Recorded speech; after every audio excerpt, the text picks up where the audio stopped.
bem? Eu sou Maria Paula, tenho 21 anos, sou estudante de estética e cosmética e tenho contato direto com plantas medicinais no meu trabalho no dia a dia.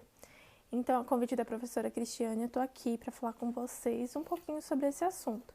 Inclusive, muito obrigada pelo convite, para mim é uma honra estar aqui falando com vocês, tá? E, primeiramente, eu quero pedir perdão por esse cenário aqui, gente, porque é o que dá.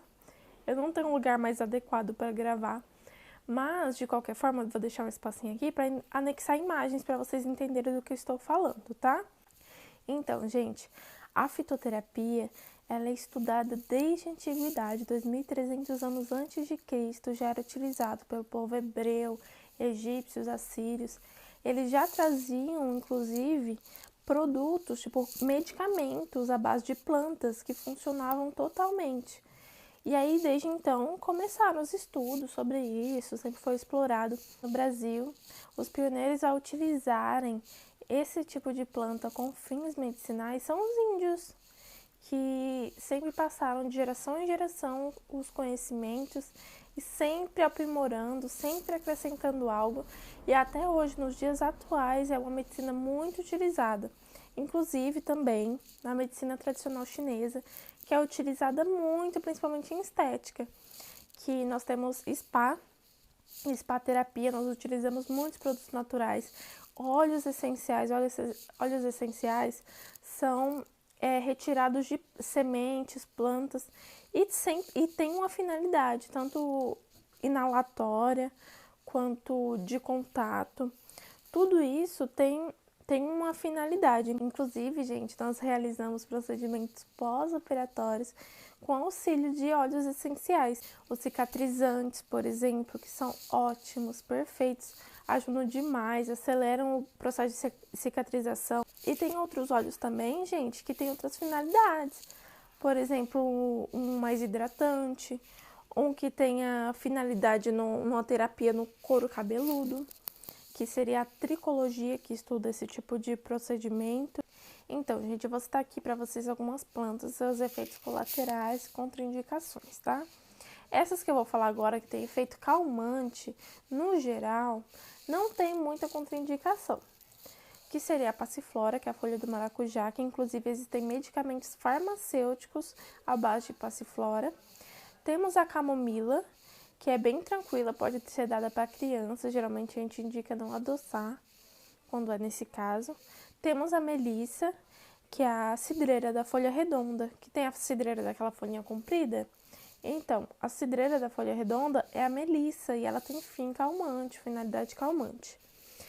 E temos o mulungu também, que é quase um sonífero, porque, gente, ele é muito forte, esse mulungu é potente. Inclusive, deixa eu citar uma coisa, o mulungu, o cuidado que temos que ter com ele, como ele é mais forte, a gente não indica ser tomado todos os dias. É no máximo 2 vezes por semana, depois faz uma pausa, vê a sua necessidade.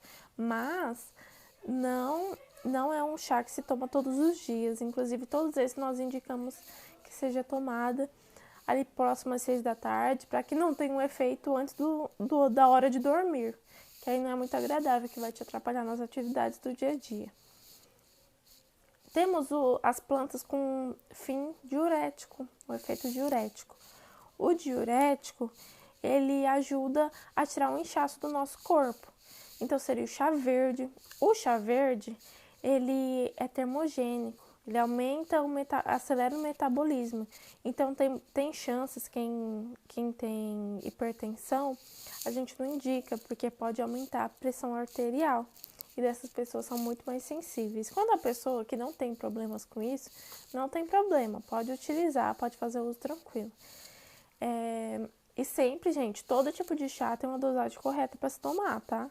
Não é assim tomar, colocar a quantidade que quiser, não é tão simples. Tem que fazer o chá certinho todos os dias e com a quantidade certa.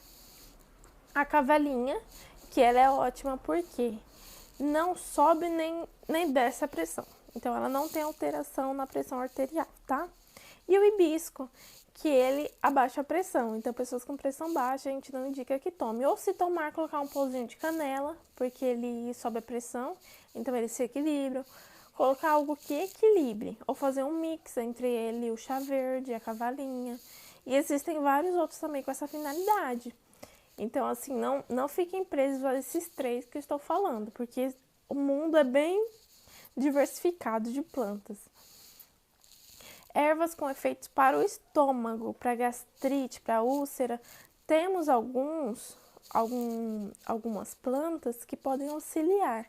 A gente sempre tem que pensar assim, ó, que plantas, elas são tratamentos a longo prazo. Então, assim, se você tomar hoje esperando o efeito amanhã, é muito difícil que aconteça. Os calmantes, eles só têm efeito no dia mesmo. Inclusive, a gente dá um horário certo para começar a tomar, porque ele vai fazer efeito naquele dia.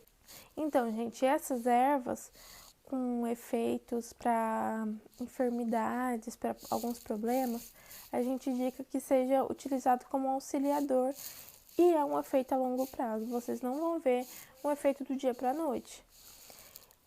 Para o estômago, por exemplo, nós temos a espinheira santa, que é uma planta toda que tem espinhos assim. Se você apertar, você fura a sua mão. Tem o boldo, que tem um gosto mais característico. Temos a macela, que ela inclusive é anti-inflamatória.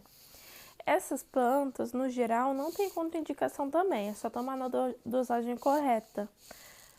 Principalmente plantas que têm um sabor mais amargo, por exemplo, a espinheira santa, existe o pau tenente, que eu vou falar sobre ele mais pra frente. Essas plantas são ótimas para gordura no fígado, são perfeitas. Então, mesmo que não seja muito agradável o sabor, vale a pena fazer o uso delas.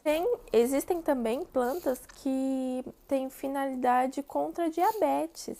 Existe a insulina natural, podem pesquisar aí. Tem uma planta chamada insulina e que ela serve sim para diabéticos, é ótima.